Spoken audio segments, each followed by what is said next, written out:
Coptic Synaxarium, May 24, Paschon 16.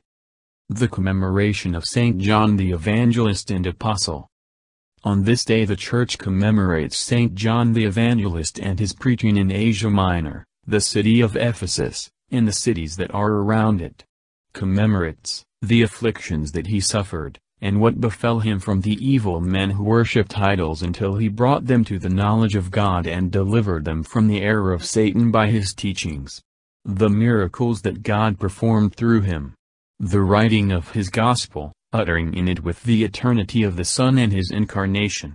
His ascension to heaven in the Spirit, he saw the heavenly ranks and heard their praising and wrote about it in the book of Revelation.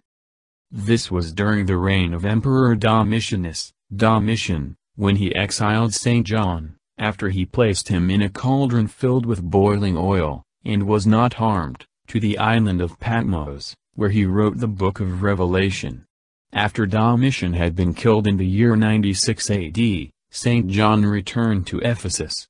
He found some heretics of the Nicolaitans, Rev. 2-6, who taught that Christ's birth was a natural birth from both Joseph and Mary. For this reason, he wrote his gospel to refute their heresy. St. John had an ardent zeal for the salvation of sinners. Once he saved a youth, delivered him to the bishop, and told him, "I entrust you with the safekeeping of this soul," but the youth, because of his bad conduct and the evil company that he kept, spoiled his morals and he became the head of a band of robbers. When St. John returned, he asked the bishop about the young man, who expressed his sorrow to St. John for the condition that became of this young man and told him what had happened. St. John rode a horse, took with him a guide, and traveled to his place. When he arrived at that place, he was caught by the thieves and they took him to their leader.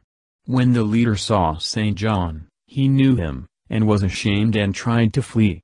St. John told him, "My son, be merciful to yourself, because the door of hope is still open for your salvation, and I will be your intercessor before the Lord Christ."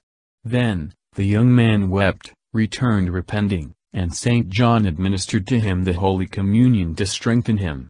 The biography of St. John is written under the 4th day of Tuba, Volume 2, p. 193.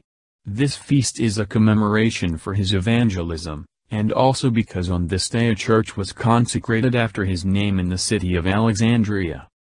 May his prayers be with us and glory be to God forever. Amen.